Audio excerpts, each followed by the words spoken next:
Olá pessoal, tudo bem? Aqui é o professor Luciano dos Anjos falando. Hoje nossa aula é sobre os ciclos biogeoquímicos em florestas tropicais. Bom, a gente começa conceituando o que é um ciclo biogeoquímico, né? Compreendem, né, os processos de transferência de nutrientes dentro de um sistema solo-planta. Então aqui a gente tem um ciclo fechado onde a gente tem claramente a entrada, os inputs dos nutrientes na forma de carbono, por exemplo, nitrogênio, fósforo, hidrogênio e oxigênio, né? Esses componentes são incorporados a partir da fotossíntese das plantas na biomassa.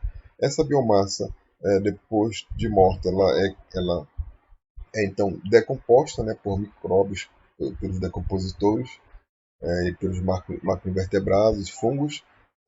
Então, esses componentes que estavam nessa biomassa são reincorporados no sistema como nutrientes novamente, com moléculas mais simplificadas e que se tornam novamente, podem se tornar à disposição das plantas novamente, ou então podem ser emitidos para a atmosfera novamente, ou podem tomar um outro caminho dependendo das condições ambientais predominantes no ambiente. E eu chamo a atenção aqui para as florestas tropicais, que é o que a gente vai abordar ao longo dessa aula aqui, que é onde a gente tem uma predominância de solos que são altamente temperizados, né? Já tem uma ação geológica de longo prazo do tempo, onde a gente já tem um solo já bastante, em geral, empobrecido, né?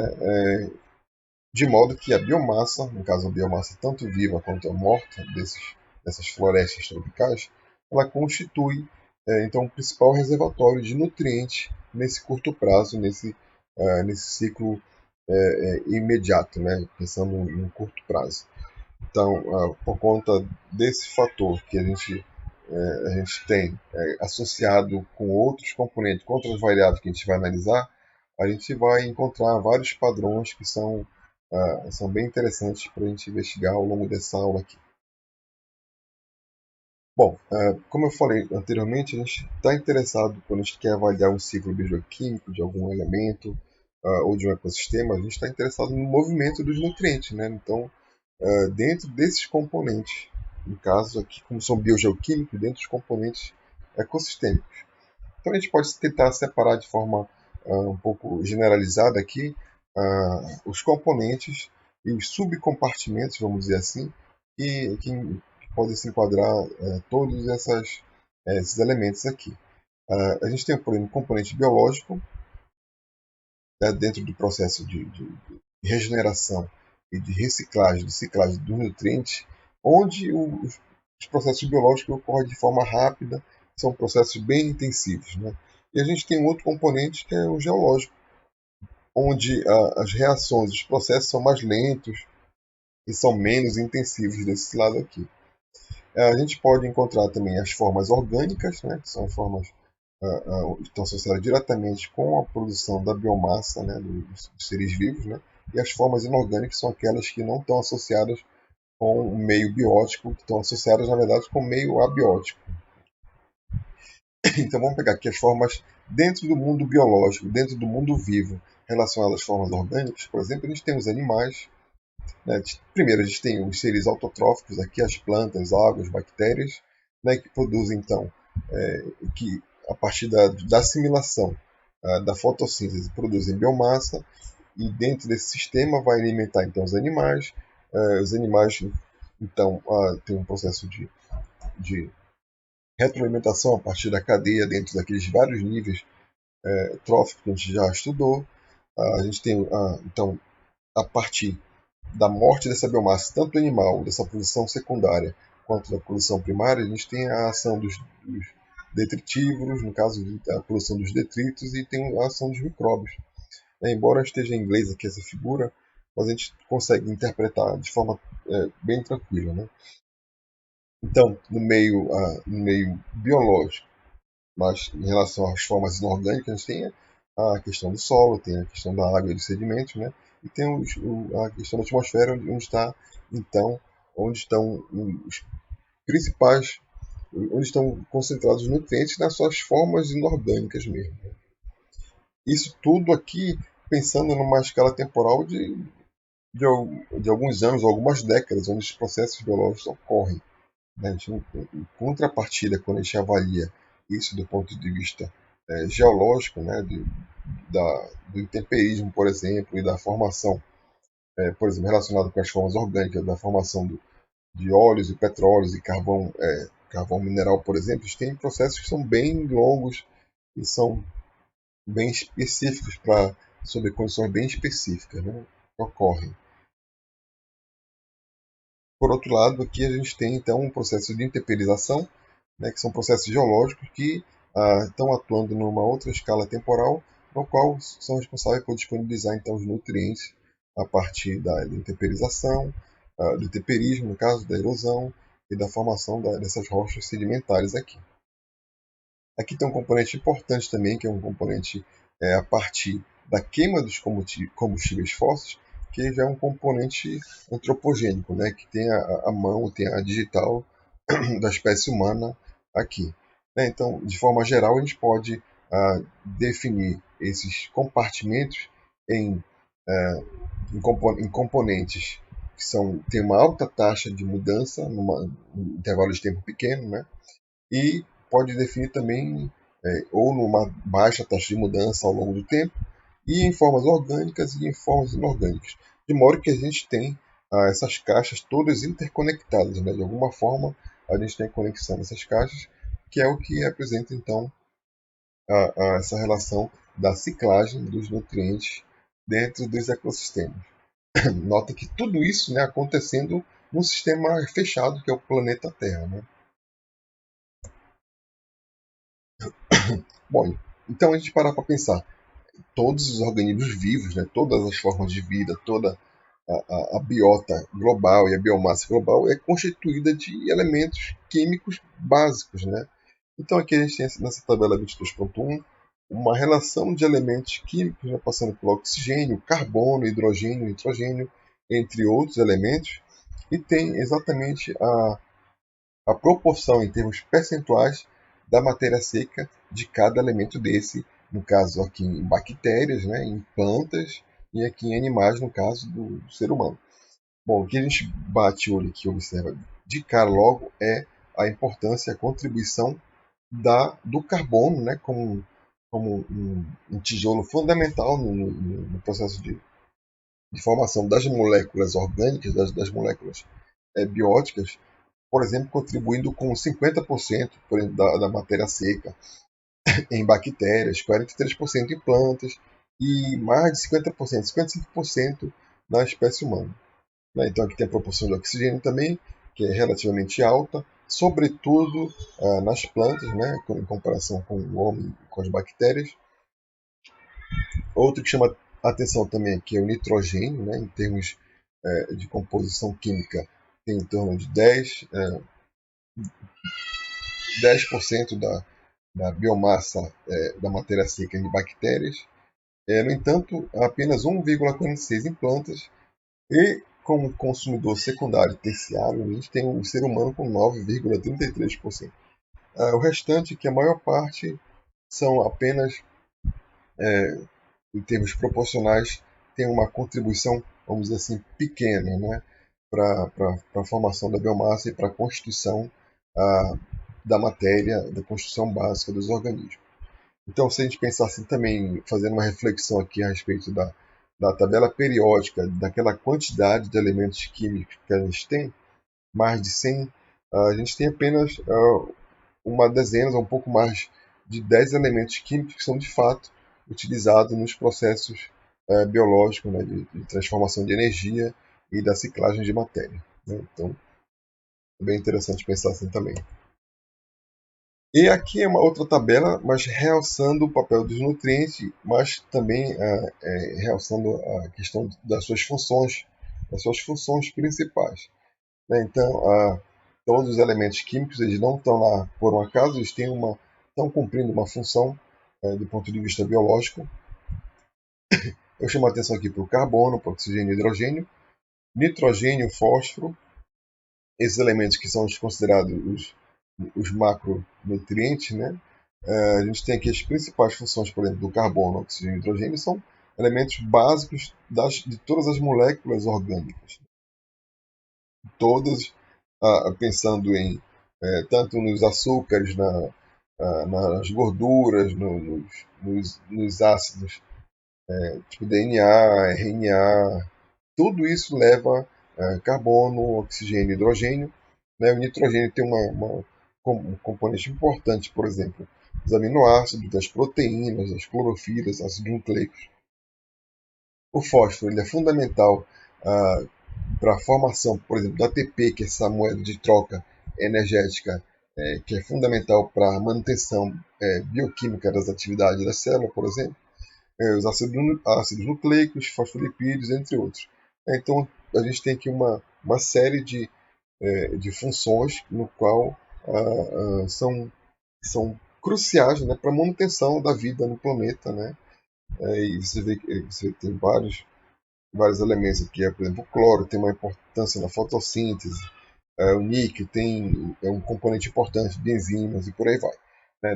Não dá para descartar simplesmente os elementos químicos, né, os nutrientes, porque cada um tem um papel crucial no processo de manutenção da vida.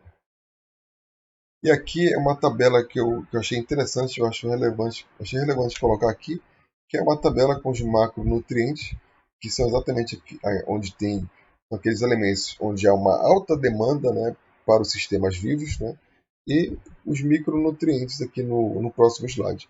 Isso aqui é para vocês lerem com calma, né, para verificar. Também relacionado às suas funções básicas, né, relacionado ao nitrogênio, potássio, cálcio, magnésio, fósforo, todos os elementos, né? E também, como aqui é um livro de biologia vegetal, ele tem uma coluna aqui mostrando quais são os sintomas relacionados à deficiência desse determinado elemento químico, por exemplo, nitrogênio, potássio e por aí vai. Né? Vamos pegar aqui então o magnésio. Né? O componente, em termos de funções, é o componente da molécula de clorofila e ativador de muitas enzimas. Né? Em relação aos sintomas da deficiência de magnésio em um sistema, a gente pode ter as folhas variegadas ou cloróticas, né? Podem avermelhar-se, algumas vezes com manchas necróticas, ápices foliares e margens tomam-se curvadas para cima, e as folhas mais velhas são as principais afetadas. Né? E também podem ter influência na espessura dos caules. Então a gente tem uma, uma tabela que pode ser útil para vocês aqui, pode ser de interesse, né? Que é uma tabela do nosso livro de biologia vegetal, que tem inclusive na biblioteca. Aqui são os micronutrientes. Então a gente vai entrar a partir de agora no processo de ciclagem de fato, né? E tentando compreender como se dá e quais são os mecanismos que estão por trás da ciclagem desses nutrientes que são tão fundamentais. Começando pela parte gasosa, né? Pela parte da atmosfera, a gente tem a água aí com hidrogênio e com oxigênio, que são elementos fundamentais. A gente vai falar um pouco sobre o ciclo da água. Bom, basicamente, o ciclo da água, a gente tem três fenômenos que a gente precisa compreender bem, né? Que é a evaporação, né? A transpiração e a precipitação. Então, a gente pode fechar o ciclo da água considerando esses três fatores chaves, vamos dizer assim.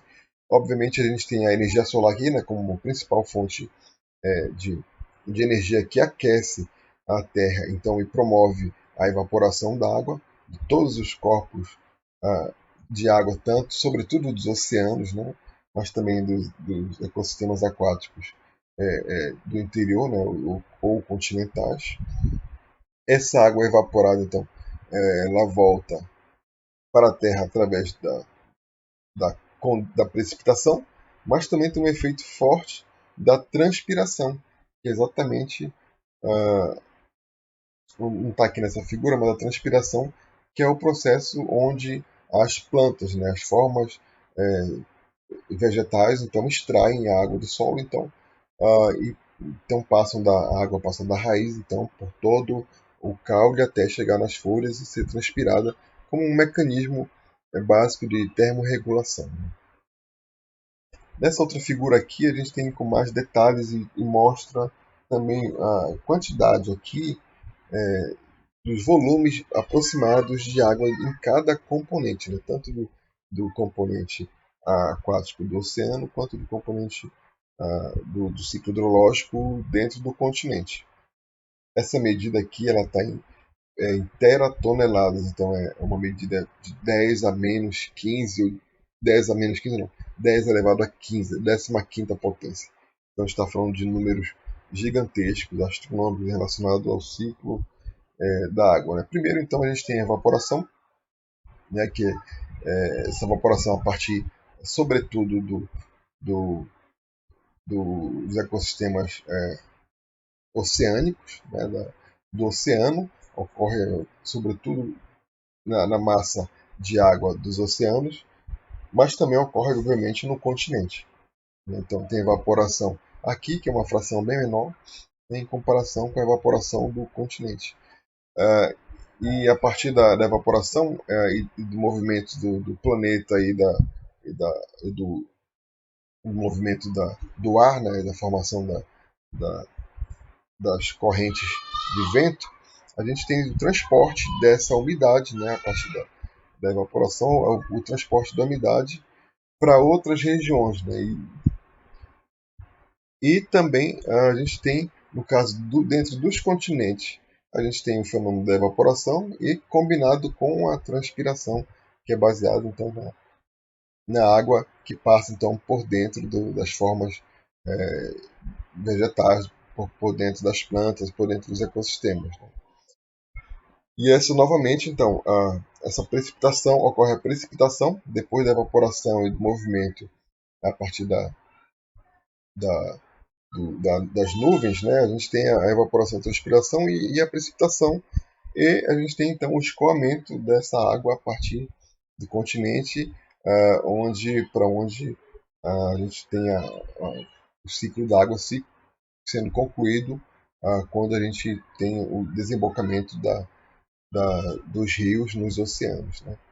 Novamente, então, a gente tem uma molécula que saiu, por exemplo, daqui, se eu pudesse acompanhar uma molécula que saiu do oceano, molécula de água passando para o estado de vapor, sendo transportada, sendo transpirada, sendo precipitada, por exemplo, eu teria como fechar esse ciclo tranquilamente. É um ciclo relativamente simples, né, mas é um ciclo vital, fundamental para os sistemas vivos, né?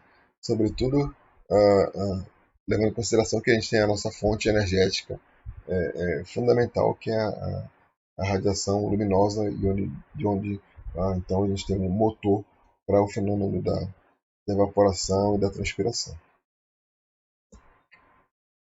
Bom, em relação à Amazônia, né, a gente sabe da importância dela em termos de fenômeno da evapotranspiração, porque a floresta amazônica ela funciona como uma fonte semeadora, né, de chuva, né, uma fonte de chuva de fato, né, a partir do processo da transpiração da floresta e a partir do processo de evaporação também. E devido à conformação do continente sul-americano, do ponto de vista geológico aqui, levando em conta a cadeia andina, né, a gente tem a formação dessas nuvens aqui, dessa água na forma então de vapor, que ela passa então a ser desviada, né, para outras regiões. Né, essa umidade carregada nas nuvens é direcionada para outras regiões. Para vocês terem uma ideia, como eu coloco aqui do lado, baseado nesse livro aqui, que é bem interessante, vale a pena vocês dar uma olhada, em torno de 20 bilhões de toneladas de água por dia são transpiradas. Ou seja, só baseado na transpiração ecossistêmica. Né? 20 bilhões de toneladas por dia. Então é um volume gigantesco. Um volume, como o Antônio Nobre coloca aqui no livro, ele é superior ao volume de água que chega aqui, por exemplo, no Oceano Atlântico, vindo do Amazonas. Né? Então, aqui na foz. Então, é um volume superior ao volume que sai do Amazonas aqui, nessa região, isso sendo transpirado pela floresta e a partir então da formação das nuvens e essa umidade deslocada então por boa parte do continente sul-americano. Então, acompanhando aqui, né, os passos da água do ciclo hidrológico no continente sul-americano e o papel da floresta, né, a partir dessa ideia, dessa desse conceito dos rios, né, rios aéreos, rios voadores, a gente tem um calor equatorial, né, aqui no Equador a gente recebe uma grande quantidade de energia e evapora bastante água aqui dos oceanos, né. As nuvens avançam trocando umidade com a floresta, né, a partir da transpiração. Chegando nos Andes, as chuvas formam a cabeceira do rio Amazonas, né. E por último, o resto da umidade vem irrigar então a região sul e a região sudeste do país. Então tem a floresta amazônica, no sentido do ponto de vista hidrológico, é, é uma componente chave desse sistema hidrológico numa escala regional e com importância também global para o clima. Bom, em relação ao ciclo do carbono. O ciclo do carbono ele é fundamental, né? Eu acredito que seja o que está sendo mais é, estudado e tentado, os cientistas tentando compreender como que ele está, como que ele funciona, como é que ele está estruturado nessas macro escalas, né? Aqui novamente a gente tem um sistema de representação da global do carbono, né? Onde a gente tem basicamente esse CO2 atmosférico, né? Numa concentração relativamente baixa, mas que tem crescido a partir das atividades antrópicas, né? Esse CO2 atmosférico ele é assimilado então a partir da fotossíntese para a biomassa das plantas, né, dos produtores. Esse carbono ele entra no sistema e então passa pelos consumidores consumidores primários, secundários, e então retorna novamente para o solo na forma de matéria orgânica, né, onde os decompositores vão então agir para então colocar novamente esse carbono no sistema, né. Isso também tem o ciclo do carbono tem um componente forte, um componente terrestre, né, porque ele contribui de forma decisiva para a biomassa dos ecossistemas, mas também tem um papel importante nos oceanos, já que ele está diretamente relacionado com a concentração de CO2, está diretamente relacionado com a acidificação dos oceanos, a formação do ácido carbônico. Esse ácido carbônico, na presença aqui de cálcio, né, em grande volume, ele acaba então por formar os carbonatos de cálcio. Ácido carbônico e cálcio reagem e produzem o carbonato de cálcio. Esse carbonato de cálcio ele é precipitado então e vai para o fundo dos oceanos. Então aqui a gente tem um sistema relativamente um pouco mais complexo, né, mas não menos importante e fundamental, sobretudo porque a gente tem já atividades antrópicas que estão influenciando nessa concentração do CO2 a partir da emissão de CO2 das atividades humanas, né? Então a gente tem um componente bem importante que está representado aqui nessa figura também, de maneira não intera toneladas, mas perdão, gigatoneladas, né? Numa escala menor do que 3 zeros a menos do que a água, por exemplo, né? Onde a gente tem as diversas fontes de CO2 e as diversos componentes que assimilam o CO2 e convertem ele em biomassa, tanto nos oceanos quanto nos ecossistemas aquáticos. Então, a partir da assimilação do CO2 da atmosfera pelas plantas, a gente tem a produção e tem a entrada do CO2 nesse sistema, né, a partir então da entrada na cadeia trófica, né, e a partir da respiração dos animais, tanto das bactérias, dos fungos, quanto dos animais, a gente tem novamente a recolocação ou a reposição desse CO2 na atmosfera através da respiração e de forma um pouco menor relacionado a partir da formação de metano, né, a partir dos animais, da respiração e do processo digestivo dos animais, sobretudo dos ruminantes aqui. Então essa matéria orgânica, novamente, ela a partir da morte da biomassa, né, da biomassa morta, a gente tem uma entrada exatamente dos componentes a partir da sedimentação, que pode ser, então, dependendo das condições geológicas, pode ocorrer a formação do petróleo, de óleo, de carvão carvão mineral. E novamente, por exemplo, a gente tem a partir da combustão desse, desses elementos, né, a gente tem uma, uma emissão relacionada às atividades humanas, né, para a atmosfera. E também tem a entrada aqui a partir da erupção dos vulcões. E aqui é um mapa para representar a produtividade primária líquida, né, dos ecossistemas terrestres no mundo todo. Né? Então, levando em conta toda a superfície terrestre, né, os ecossistemas terrestres, tem a produtividade medida aqui em quilos de carbono por metro quadrado por ano. Né? Então, a gente nota, sobretudo aqui nessa região próxima do Equador, onde a gente tem uma maior concentração de precipitação, onde tem um maior também volume de precipitação, a gente tem uma maior quantidade de disponibilidade de radiação luminosa também, e também as altas temperaturas, né, para fomentar então do ponto de vista bioquímico a fotossíntese, né, para ativar a fotossíntese. A gente tem essa concentração de biomassa nessa região, sobretudo na região tropical do planeta Terra. E a gente tem também os custos, né, de carbono para a construção da biomassa viva, né, no caso aqui só das plantas.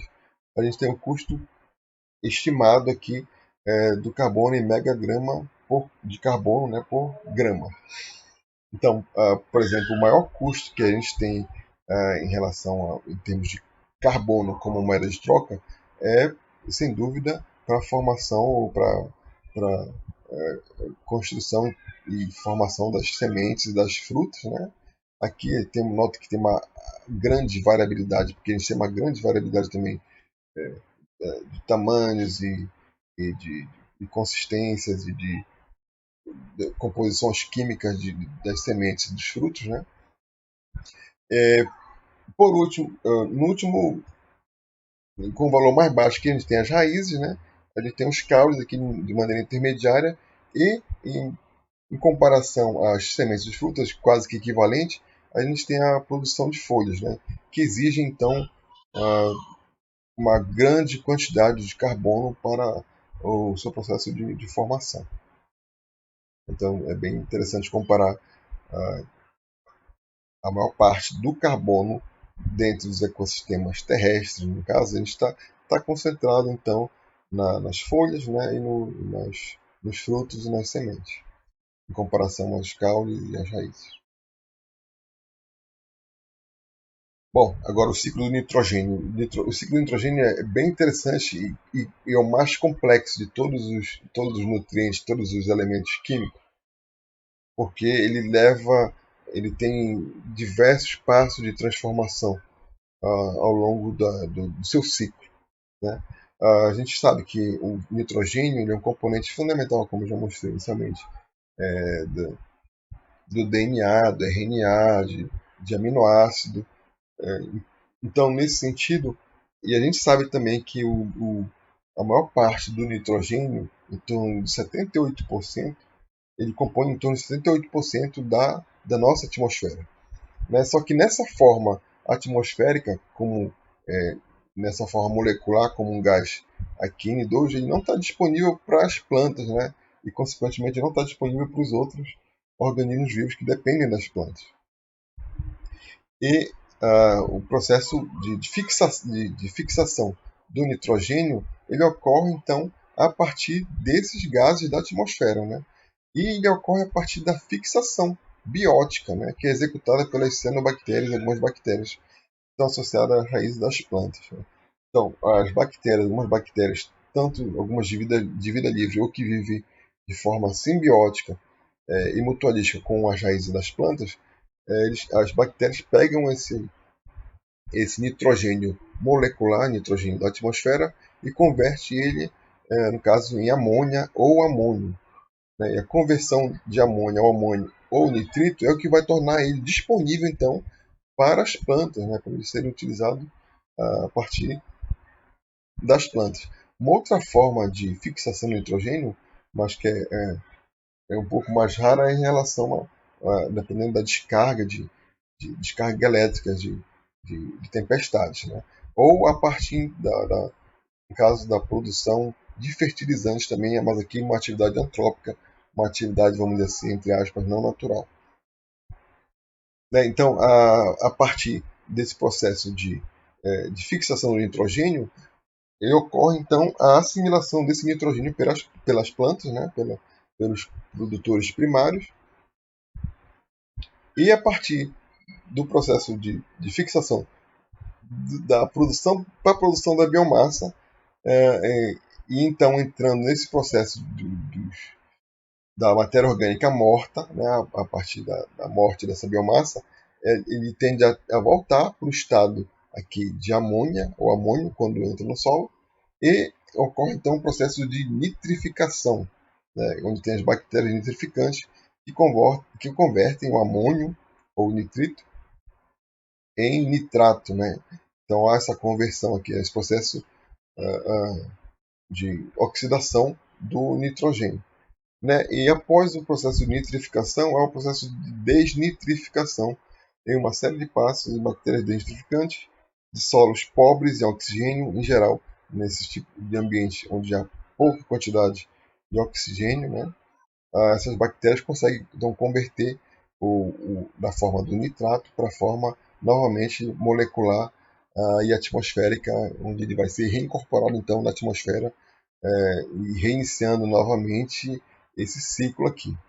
Né? Então, o nitrogênio ele tem ele é fundamental para as plantas, para os produtores primários, para os produtores secundários, plantas e animais, para todo mundo, e ele passa então por essa quantidade grande de passos, como está novamente exemplificado aqui nessa figura. Né? A gente pode ter um processo, um ciclo fechado, só levando em conta só envolvendo as plantas terrestres, por exemplo, né? Onde a gente tem, ou uma boa parte desse nitrogênio pode ocorrer que eles sejam carreados, que eles sejam lixiviados para os rios, por exemplo, ou para os ecossistemas aquáticos, ou então ocorrer um processo de denitrificação até chegar então à atmosfera. Né? Então o nitrogênio ele tem pode seguir vários caminhos ao longo do processo de ciclagem dos nutrientes. E aqui tem um exemplo, só rapidamente mostrando um exemplo daquelas bactérias simbióticas, né, sobretudo do gênero Rhizobia, que vivem em consórcio com as raízes das plantas, e são responsáveis por produzir essa fixação do nitrogênio nesses nódulos aqui, né, onde tem uma grande concentração de amido. Bom, e para finalizar, a gente tem que falar do ciclo do fósforo, né, onde a gente tem algumas é o ciclo mais simplificado dentre todos, né? Porque a gente tem basicamente o fósforo entra no sistema a partir do intemperismo, né? Da intemperização, libera esse fósforo para os ecossistemas terrestres e aquáticos. E o fósforo em excesso na Terra, né, ele escoa superficialmente ou é lixiviado do solo para dentro dos hábitats aquáticos. Né? No caso, esses fosfatos aqui podem então retornar ao oceano via as águas de rejeitos. Bom, e fósforo a gente sabe, então, como é componente fundamental também, sobretudo das moléculas energéticas, ATP e ADP.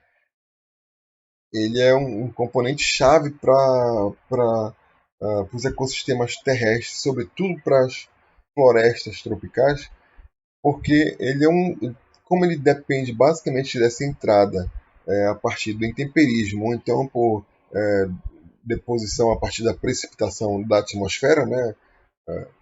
Por exemplo, a partir da precipitação de fuligem, ou então da poeira do deserto do Saara, que já se comprovou que pode ser uma grande fonte de fósforo para a floresta amazônica. No entanto, a gente tem o fósforo como um elemento crítico para o crescimento das florestas. Né? Por quê? É porque como o solo da região tropical ele é fortemente temperizado, ele tem, em geral, tem um alto pH, quando o fósforo está presente no solo, um pH bem elevado, a tendência é que ele se torne, que ele reaja com os óxidos ferrosos ou alumínio e se torne indisponível no sistema. A partir dessa indisponibilidade, ele é então carreado para fora do sistema e então deixando os solos relativamente depauperados desse elemento que é fundamental para a produção primária. Alguns autores, na verdade, já tem vários trabalhos mostrando que o componente crítico para a perda de produtividade da floresta amazônica não é o nitrogênio, mas sim o fósforo, por conta desse ciclo dele que é relativamente simplificado e um ciclo que tem poucos passos. Ele tem já não tem a forma atmosférica, por exemplo. Ele basicamente ele interage a partir do intemperismo aqui da, das rochas e se torna disponível, e dependendo das condições ele, ele pode se tornar disponível de forma rápida e acelerada também, né? E a partir então da decomposição ele pode ser reincorporado no sistema, mas uma boa parte dele também é carreado e desviado para os rios e por fim culminando então na lixiviação, na deposição nos oceanos, né?